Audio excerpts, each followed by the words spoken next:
வரலாறுல நான் அப்படி பார்க்கல தாயி. அழுக வச்சு அவார்டு வாங்கின ஒரே நடிகை நீதான்.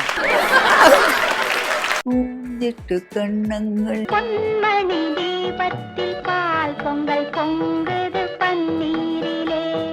துலாபாரம் அப்படின்ற ஒரு படம் இந்தியால வந்து ஒரு படம் அத்தனை 4 மொழிகள்ல 4த்துலயுமே நீங்க தான் வந்து இந்தியா இல்லை வேர்ல்டுல. ஏன்னா நேரத்துக்கு சாரதாவை மறந்துட்டாங்க, அப்புறம் நடிக்க தெரியாதுன்றாங்க, அழகு இல்லைன்ட்டாங்க, என்னென்னமோ பேசியிருக்காங்க அவங்க. 3 பிள்ளைங்களுக்கு அம்மா. தமாஷா என்னன்னா இந்த குழந்தைங்களை தூக்குறது எனக்கு தெரியாது. ஏன் கேட்குறீங்க? குழந்தை வச்சு ப்ராக்டிஸ் பண்ணேன். பயம் எங்க கீழே போட்டா ஐயோ கடவுளே. ஆனா அது ஒரு பாக்கியம்தான். 4 ஹீரோ 1 ஹீரோயின். ட்ராஜடின்னா என் கூட நடிச்ச ஒரு ஹீரோ இல்லை இப்போ, எக்ஸெப்ட் ஏவிஎம் ராஜேஷ் சாரும். ஒரு 300 படங்கள் நடிச்சிருப்பீங்களா நீங்க? 350 படங்கள் நடிச்சிருப்பீங்க. 5 பாஷை. என் நேரம் பக்தி தான் இப்போ. துலாபாரம் இப்ப நான் ஆரம்பிக்கும் போது ஊர்வசி சாரதா அப்படின்னு சொன்னேன் நானு. இந்த பேட்டி தொடங்கும் போது துலாபாரம் அப்படின்ற ஒரு படம் எனக்கு தெரிஞ்சு இந்தியால வந்து ஒரு ஒரு ஒரு படம் அத்தனை 4 மொழிகள்ல 4த்துலயுமே நீங்க தான் வந்து இந்தியா இல்லை வேர்ல்டுல நோட் பண்ணிங்க. வேர்ல்ட்லயே வந்து ஒரே நடிகை நீங்க மட்டும்தான் அது. ஸோ அந்த படம் உங்களோட வாழ்க்கையில எவ்வளவு முக்கியமான படம்? மலையாளத்துல முதல்ல பண்ணீங்க. ரொம்ப ரொம்ப முக்கியம் அந்த படம். துலாபாரம் மலையாளத்துல கூட என்ன எங்கேயோ கொண்டு போச்சு. மலையாளம்ல ஒரு ஒரு அந்தஸ்து சொல்லுவீங்களா ஹீரோயின்? அந்த அந்தஸ்து வந்தாச்சு. தமிழ்ல வந்து அவ்வளவு தூரம் ஓடிச்சா இல்லையான்னு எனக்கு தெரியாது, நான் கேட்கல. அப்புறம் தெலுங்கு எங்கேயோ போச்சு. தெலுங்கு மனுஷனு மாறாளி, ஐயோ சொல்ல முடியாது. ஆம்பளைங்க கூட வெளியே வரைச்சு கண்ணு அழுதுட்டே வருவாங்க. அந்த படம் பார்க்க யாருமே அழாம வெளியே வராம இருக்க மாட்டாங்க. அப்புறம் ஹிந்தி பரிஷத் சஹானி எல்லாம். ஆனா அது ஒரு பாக்கியம்தான். ஒரே படம் 4 மொழியில. இதுவரையிலும் வேற ஏதாவது படம் நம்ம சவுத்துல எடுக்கல. நார்த் பத்தி எனக்கு தெரியாது. ரீமேக்ஸ் ஆயிருக்கு, ஆனா ஒரே ஆளு ஒரு நடிகையோ நடிகரோ வந்து எல்லாத்தையும் நடிச்சது கிடையாது. அதுதான் ரெக்கார்ட். 4 hero 1 heroine. மலையாளத்துல நசீர் சார், தமிழ்ல ஏவிஎம் ராஜன் சார், தெலுங்குல சோபன் பாபு, ஹிந்தில பரிஷத் சஹானி. தெலுங்கு அண்ட் ஹிந்தி வந்து தயாரிச்சது வந்து வாசன் சார். வந்து அந்த பொண்ணு பாலுன்னு அவருடைய புள்ள பாலனையா சொல்றீங்க, ஸ்ரீனிவாஸ் சாருடைய அப்பா பாலு.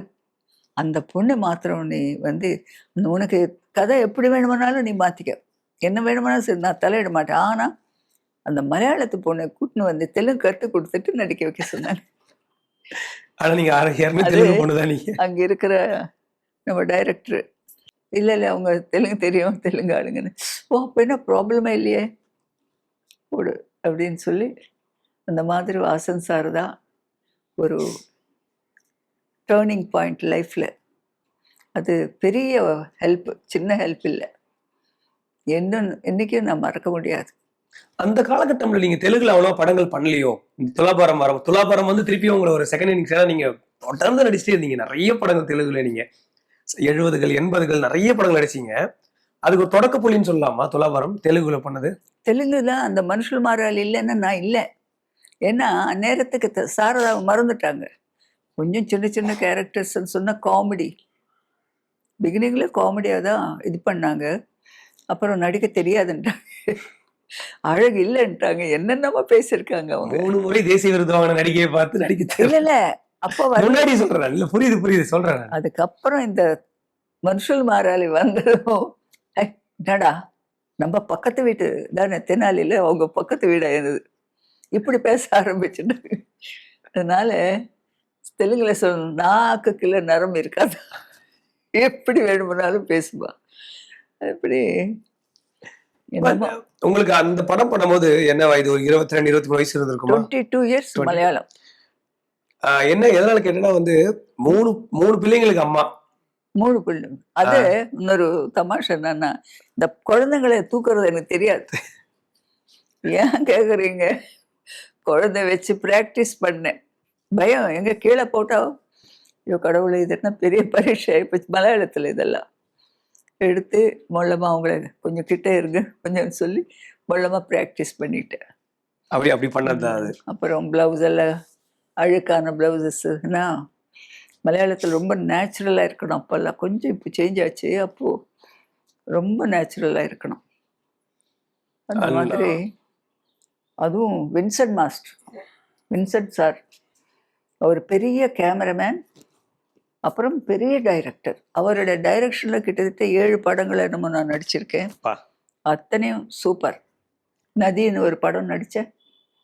அது போட்லவே வாழறவங்க லைஃப், பெரிய ஹிட் அது. நதி, இந்த துலாபாரம், நதி, இந்த மாதிரி ஒரு சில பிக்சர்ஸ் எல்லாம் அவரோட டைரக்ஷன் ரொம்ப நல்லவர். ஆனால் என் பாக்கியம் என்னன்னா, என்னோட ஒர்க் பண்ண ஹீரோஸும் என்னோட ஒர்க் பண்ண டைரக்டர்ஸ் எல்லாரும் என்னை அந்த அளவுக்கு ப்ளஸ் பண்ணியிருக்காங்க.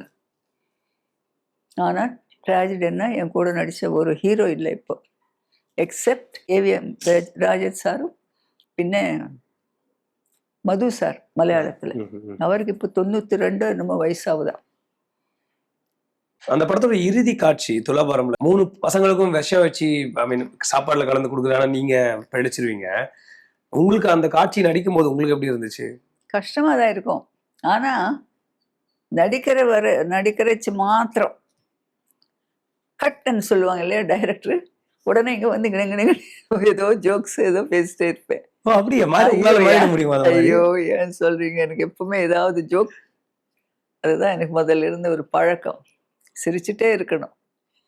அப்புறம் மறுபடி ஷார்ட்ன்னு சொல்லச்சு மறுபடி அந்த அந்த சீன் என்ன, அந்த ஷார்ட் என்ன அதுக்குள்ள போயிடுவேன். இந்த படத்துல ஒரு அழகான ஒரு பாடல் இருக்குல்ல, பூஞ்சிட்டு கண்ணங்கள். பூஞ்சிட்டு கண்ணங்கள் 4 மொழியிலும் அந்த பாட்டு பார்க்கணும், ரொம்ப நல்லா இருக்கும். அப்ப நீங்க சொன்னீங்க 4 மொழியில் நடிச்சதை பத்தி சொன்னீங்க. இன்னொரு முக்கியமான விஷயம் வந்து, இந்த படத்துல வக்கீல் கதாபாத்திரம், நீதியின் பக்கம் நிக்கிற ஒரு கதாபாத்திரமா காஞ்சனாமா நடிச்சிருப்பாங்க. காஞ்சனா வந்து லாயரு, நான் வந்து அந்த மலையாளம் தவிர மத்த 3 மொழியிலுமே அவங்க பண்ணிருப்பாங்க கதாபாத்திரம். சோ அவங்களுக்கு உங்களுக்குமான நட்பை பத்தி சொல்லுங்க. நல்ல ஆர்டிஸ்ட், நல்ல டான்சர், நல்ல சுபாவம் கூட ரொம்ப நல்லவங்க. ஒரு நான்ங்கிற ஒரு இது கிடையாது. இப்போ கம்ப்ளீட் ஸ்பிரிச்சுவல், தெய்வம், நேரம் பக்தி தான் இப்போ. இல்ல எதனால கேட்டேன்னா, நீங்க ரொம்ப வருஷம் ஆச்சு வெளியே, பொது வெளியில நீங்க வர்றதே இல்லை, எங்கேயுமே வர்றதில்ல. சமீபத்துல அவள் விருதுகள் நடந்தது, அவள் விகடன் விருதுகள் நடந்தது. ஸோ காஞ்சனாமாக்கு ஒரு விருது அப்படின்னு சொல்லும் போது ஆளா நீங்க வந்தீங்க. நீங்க இல்லை எனக்கு காஞ்சனான்னா ஒரு ரெஸ்பெக்ட் இருக்கு. முதல்ல இருந்து எனக்கு இஷ்டம். அந்த 3 படத்துல நாங்கள் சேர்ந்து நடித்தோமே, அதிலிருந்து கூட எனக்கு என்னமோ அவ்வளோ பிடிக்கும். ஏன்னா அவங்க சுபாவம் அந்த மாதிரி. இந்த படத்துல இறுதியில வந்து நீங்களும் காஞ்சனாமாவும் பேசிக்கிற மாதிரி தான் படம் முடியும் இல்லையா? ஸோ அந்த 2 கேரக்டர்ஸ் எப்படி நீங்க தொடர்ந்து 3 படத்துலயும் அந்த 3 மொழியிலும் நீங்களே நடிச்சிருப்பீங்க 2 பேருமே. காஞ்சனாவும் நான் தான். அங்கதான் உருவாச்சு அவங்களோட ஃப்ரெண்ட்ஷிப். ஆமா, அதிலிருந்து தான் ஃப்ரெண்ட்ஸ் ஆயிட்டோம்.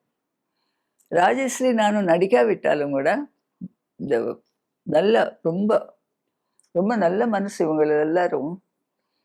ராஜஸ்ரீ ஆகட்டும், காஞ்சனா ஆகட்டும், சச்சு பற்றி நான் சொல்ல வேண்டியதே இல்லை, எல்லாருக்கும் தெரிஞ்சது தான். இன்னும் நிறைய பேர் இருக்காங்க. 4 மொழிகள் நீங்க சொல்லும் போது என்ன மாதிரி வரவேற்பு? அஃப்கோர்ஸ் தேசிய விருதே கிடைச்சது உங்களுக்கு, சிறந்த நடிகைக்கான தேசிய விருதே கிடைச்சது அந்த படம். 68ல வந்து அடுத்தடுத்த வருஷங்கள் நீங்க ஒரு மொழியிலையும் பண்ணீங்க அந்த படம். மக்கள் மத்தியில எப்படி, இப்ப தெலுங்குல சொன்னீங்க என்னடா நம்ம ஊர் பொண்ணுடா அப்படின்னு சொல்லி எல்லாருமே பார்க்க ஆரம்பிச்சாங்கன்னு, தமிழ்ல எப்படி இருந்துச்சு உங்களுக்கு? தமிழை விட நல்லா ரிசீவ் பண்ணாங்க, ரொம்ப இது பண்ணாங்க. இன்னொரு தமாஷா என்னன்னா, நான் அன்னைக்கு சத்யா ஸ்டுடியோவில் ஷூட்டிங், எனக்கு மலையாள படம் தான் போல இருக்கு ஷூட்டிங். எனக்கு இந்த ஃபஸ்ட்டு அவார்டு வந்தப்போ அது நசீர் சார் தெரிஞ்சது, எனக்கு தெரியாது நான் ஷூட்டிங்கில் இருக்கேன். அவருக்கு சார் சொல்றீங்க, அவர் வேறு எங்கேயோ இருக்கார். முத்தையா வந்து அவருக்கு ஒரு பிஏ மாதிரி, ப்ளஸ் அவர் ஆர்டிஸ்ட் முத்தையா. அவர் ஃபோன் பண்ணி சாரதாவுக்கு பெரிய கேக் கொண்டு போய் கட் பண்ணுவீங்க அப்படின்ட்டு அந்த ஃபோட்டோஸ் எடுத்துகிட்டு எனக்கு அனுப்புங்க. என்ன சொல்லுவீங்க? ஒரு ஹீரோ இன்னைக்கு இல்லை என்னைக்கும் மறக்க மாட்டேன். அவருடைய மனசு அந்த மாதிரி. எவ்வளவு வருஷம் ஆச்சுன்னு ஞாபகம் இருக்கு பாருங்க. எப்படி மறப்பேன்? இல்லை அவரை காமிச்ச அந்த ஒரு இது மரியாதை, ஒரு அன்பு. உடனே பெரிய கேக் வந்து தான் செட்டில் வச்சு அங்கே சத்யா ஸ்டுடியோவில் கட் பண்ணிட்டு அந்த ஃபோட்டோ எடுத்துட்டு அவருக்கு அனுப்பியாச்சு. அவரோட கூட கிட்டத்தட்ட 40 படங்கள் ஒர்க் பண்ணேன். 40 படங்களா? இந்த துலாபாரம் அவர் தானே, எல்லாம் நிறைய படங்கள் இருக்கு அவர்கிட்ட. சில வருஷத்துக்கு முன்னாடி சன் டிவில ஒரு நிகழ்ச்சி பண்ணியிருந்தாங்க. அதுல நீங்க உட்பட சீனியர் மோஸ்ட் ஆக்டர்ஸ் நிறைய பேர் கலந்துட்டாங்க. அதுல வடிவேல் சார் சொல்லியிருப்பாரு, அழ வச்சே அவார்டு வாங்கின ஒரே நடிகை நீங்க தாமா அப்படின்னு சொல்லி. அவரும் உங்களோட ரசிகர் தான். அது உண்மையும் தானம்மா? உண்மைதான். அவர் சொன்ன விதம் ரொம்ப நல்லா இருந்தது, எனக்கும் ரொம்ப பிடிச்சிருக்கு. சிரிச்சேன். அப்புறம் ரொம்ப இப்போ கூட நினச்சி சிரிப்பேன் நான். அப்போ நான் என்ன சொன்னேன்னா, அப்போ நீங்கள் சிரிக்க வச்சே சிரிச்சே வாங்கிடுங்கன்னு சொன்னேன். அது சரியாக எடுக்கலை இவங்க. ஓகே. ஃபோட்டோகிராஃபி ஆளுங்க சரியாக எடுக்கலை. அது எப்படி இருந்துச்சு அந்த அந்த விழாவில் எல்லாரையும் பார்த்தது? அவருடைய பேச்சு ரொம்ப நல்லா பேசியிருக்காரு. இல்ல இவங்க கூட சக நடிகைகள் ரொம்ப வருஷமா பார்த்து எல்லாருமே இருந்தாங்க. எல்லாரும் பெரியவங்க, எங்களுக்கு சீனியர்ஸ் இருக்காங்க அதுல. ஆமா கரெக்ட். பொதுவா நடிகர் யாரை எடுத்துட்டாலுமே வந்து ஒரு விருது வாங்குறது சாதாரண விஷயம் கிடையாது. இன்னைக்கும் பல நடிகர்கள் அதுக்காக வந்து நமக்கு ஒரு தேசிய அங்கீகாரம் இல்லையேன்னு சொல்றதா உண்டு. பட் நீங்க 1 இல்ல 3 தடவை வாங்கிருக்கீங்க. நீங்க அதை பத்தி என்ன நினைக்கிறீங்க? 3 தேசிய என்னவோ நான் ஒன்றும் அப்படி பெருசா நினைக்கிறது இல்லை. பட் பெரிய விஷயம்தான். அதை விட ஒரே படம் 4 பாஷையில் 4 மொழியில் நடிக்கிறது வேர்ல்டு ரெக்கார்ட். அதை நினச்சி கொஞ்சம் இந்த அதிர்ஷ்டம் நமக்கு கிடைச்சிருக்கு, இந்த பாக்கியம் நமக்கு கிடைச்சிருக்கு அப்படின்னு நினைப்பேன். நீங்கள் நடிக்க வந்த புதுசில் வந்து இந்த பொண்ணு அழகா இல்லை, இந்த பொண்ணுக்கு நடிக்க வரல அப்படிலாம் சொன்னாங்கன்னு. ஆனால் பிற்காலத்தில் வந்து அது எல்லாத்தையும் தகர்த்து உடைச்சாச்சு. எவ்வளோ பெரிய சிறந்த நடிகைன்னு இந்தியாவுக்கே தெரியும். உங்களுக்கு எப்படி இருந்துச்சு அது? என்ன சிரிக்கிறது, அவ்வளோதான். என்ன அதான் பதிலா? அதுதான் பதில். சிரிச்சுக்கிறது. இவங்க தானே அப்படி பேசினவங்க அப்படின்னு நினைக்கிறது. என்னமோ சொல்லிக்கிட்டோம், நமக்கு என்னத்துக்கு, நம்மளோன்னு நம்ம. இப்ப நீங்க உங்களோட நண்பர்கள் சில பேர் சொன்னீங்க. நீங்க காஞ்சனா அம்மா, ராஜஸ்ரீ அம்மா, சச்சு அம்மா, நிறைய பேர் சொன்னீங்க. அதே சம காலத்துல வந்து சாவித்ரி அம்மா இருந்தாங்க, சரோஜினி அம்மா இருந்தாங்க, பத்மினி அம்மா. பத்மினி அம்மாவோட எனக்கு நான் சும்மா பார்த்தேனே தவிர அவங்க வீட்டுக்கெல்லாம் போய் இதெல்லாம் கிடையாது. சாவித்திரி அம்மாவும் ஜெமுனா அம்மாவும் நானும் ஒரு படத்துல நடிச்சேன், தோபுட்டூலன்னு சொல்லி, அவ்வளவுதான். அதுக்கப்புறம் அந்த போட்டோ தான் ஹால்ல இருக்கு. அதான் உங்களோட ரூம்ல இருக்கு. அந்த நேரத்துல எடுத்த போட்டோ. இல்ல பெருசா ஏன்னா சினிமா சம்பந்தப்பட்ட புகைப்படங்கள் பெருசா நாங்க இங்க பாக்கல. அதுல அந்த போட்டோ முக்கியமா வச்சிருந்தீங்களா? என்ன காரணம் அது? அது அவங்க சீனியர்ஸ் இல்லையா, அவங்களோட ஒரு மரியாதை உண்டு. அதான் சொன்னேன், அந்த காலத்துல பெரியவங்க சீனியர்ஸ்னா ஒரு மரியாதை. அதுக்குதான் எனக்கு லக்கியா அதை கிடைச்சது, அதை வச்சாச்சு. அப்புறம் வந்து ஒன்று வந்து சஞ்சீவ் ரெட்டி சார், பிரசிடென்ட். அவர் வந்து அந்த 3rd மூவி பார்த்தாரு. எனக்கு 3rd டைம் ஊர்வசி வந்தது. அதை பார்த்து அவருக்கு ரொம்ப பிடிச்சி போச்சு. அந்த பொண்ணை வர வைங்க அப்படின்னு சொன்னதும் நான் போனேன். அவங்க ஒய்ஃபை கூட உள்ள இருந்து வர வச்சாங்க. பொதுவாக அவங்க வெளியே வரமாட்டாங்க. வந்ததும் அவர் 45 மினிட்ஸ் பேசினார். அப்பா அந்த அந்த மொமெண்ட்ல எடுத்த போட்டோ தாங்க அவர் சந்திக்கும் அந்த போட்டோ. நீங்க நடிச்சது பெரும்பாலான படங்கள் ஒரு 300 படங்கள் நடிச்சிருப்பீங்களா? நீங்க 350 படங்கள் நடிச்சிருப்பீங்க. 5 பாஷை, 5 லாங்குவேஜ்ல. பெரும்பாலான படங்கள்ல வந்து சும்மா ஒரு சீன்ல 2 சீன் வர்றது, இல்லைன்னா வந்து பாடலுக்கு மட்டும் வர்றதெல்லாம் நடிக்கிறதா இருந்தா அந்த கேரக்டர் ஹீரோ.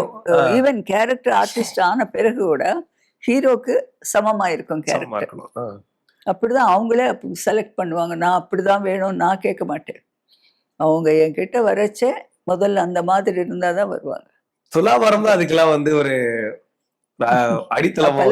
தெரியல, தெரிய சின்ன வயசு, எனக்கு ஒண்ணுமே தெரியாது. நில்லுன்னு நிக்கிறது அந்த மாதிரி இருந்தது. ஆனா சினிமா ஆசையே இல்லாத ஒரு பொண்ணு, சின்ன பொண்ணுக்கு இப்ப அம்மா சொன்னாங்க ரொம்ப சுட்டியா இருக்கு நல்லா நடிக்கும்னு சொன்னா நீங்க வந்துட்டீங்க. அப்ப நினைச்சது உண்டா? அதாவது வந்து இத்தனை படங்கள், இத்தனை விருதுகள்? இல்ல தெரியாது. எங்களுக்கு விருது இருக்கிறதுன்னே எனக்கு தெரியாது. அவங்க ஸ்டுடியோல கொண்டு வந்த இது என்னது, இது அப்படி ஒண்ணு இருக்கு அப்படின்னு கேக்குறேன்னு. இருக்கேம்மா வந்தாச்சு அப்படின்ட்டு.